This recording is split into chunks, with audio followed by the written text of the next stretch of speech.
This is Retro Sports Radio. Visit RetroSeasons.com for more sports history. Everybody, this is Harry Carey and Joe Garagiola from St. Petersburg, Florida, the training base of the St. Louis Cardinals, where our guest today is the star southpaw of the Redbirds, one of the outstanding pitchers of baseball, Harvey Haddix. Don't have to talk about a weight with this boy. Even in the middle of winter, Joe, he's down to about 158 pounds. That's right, Harry and Joe. Yeah, but how do you keep that way? What is it, the South 40 chores that get you back in South Vienna, or what? Well, it's a little bit of everything, Joe. The chores and hunting and fishing take pretty good care of it. Yeah. Well, being in good physical condition, then, what in the world does a guy like you have to do in spring training? Well, the main thing, Harry, is just to get your muscles toned up. I know I was out here throwing a little bit this morning. I could feel it in the leg when you bend down there a little bit. Why, they got to be toned up. Harvey, talking about your leg, now, last year Joe Adcock bounced one off your shins that really set you back, I think, now. Just what does that do to a pitcher's routine? Well, the only thing that interfered with me, of course, outside of that I couldn't pitch right away, was that I couldn't get my running in, Joe. And running, to me, is a very important thing. It keeps my coordination there. How important is this control factor of spring training? Do you do anything designed to sharpen your control early?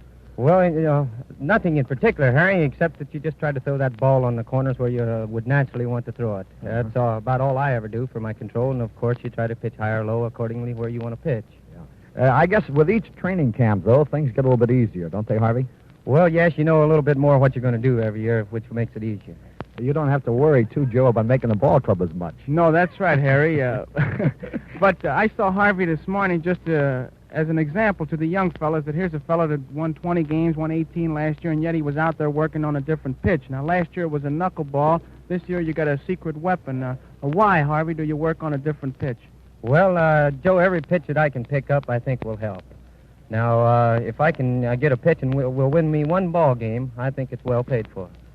From that standpoint of coming up with a new pitch, is it because you yourself consider that you lack something in your pitching assortment? Well, maybe not that so much, Harry, but every pitch is a potential threat out there, and when the fellas know that you have it, well, they can be looking for an extra pitch always. Isn't it true that perhaps a certain type of hitter, maybe, that you might want to develop a certain pitch, even if it's just one man in the league that'll help you get out? Yes, that's right, Harry, but I'm designing this pitch now for several hitters. I see. One of them is Hamner. That's right. Harvey, now, you say you're not a strikeout pitcher. I've heard you say that. Yet, last year you struck out 184. I know if I was in the league, I'd probably been 185. But what do you do? I mean, are you the type of pitcher that's out there to make them hit the ball, or how do you account for all these strikeouts? Well, Joe, the only thing I try to do is keep the fellas from getting a good piece of the bat on the ball. And, of course, then their situation comes up where I'll try to strike out somebody if I can. But you can't always do that, so I guess the strikeouts just take care of themselves. Now, one more thing that I want to ask. Now, you pinch hit, you pinch run, and you're a pitcher. You're a pretty busy guy in spring training. What do you do besides batting practice? You go down the sliding pit, too? Oh, yes. We go down here to the sliding pit, and we go out here to the bunting machine also. Harvey, let me ask you, do you have a three-way contract? What do you mean by that, Harry? One for hitting, one for fielding, and one for pitching? No, I sure don't. Well, you do a wonderful job of it. You just gave me an idea. Harv, I noticed that here you are now, an established star, yet you aren't too big to listen to other fellows who are trying to help your pitching. I noticed you're down there with a couple of the coaches.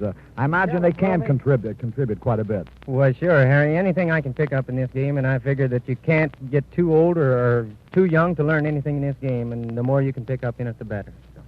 Joe, anything to add here? No, the only thing I just wish that he worked a little more on his hitting. He used to be a pull hitter, but I remember last year he beat the Cubs on 2 shots down the left field line. Look where you're hitting, will you? I just swing the bat, Joe. Harv, do you keep an eye on some of the other pitchers, some of the rookies coming in here, too? Oh, I sure do. I watch them, see if I can pick up something from them, and if they want something from me, well, I'll try to help them. Wonderful. Harv, of course, everybody wishes you another great year, and I know that you're going to have it. You're one of our favorites and one of the fans' favorites, too. Here's hoping to win about 30 this year. All right, thank you, Harry and Joe. Thank you, Harvey. That was Harvey Haddix, star pitcher of the Cardinals. Now this is Harry Carey with Joe Garagiola saying so long from St. Petersburg.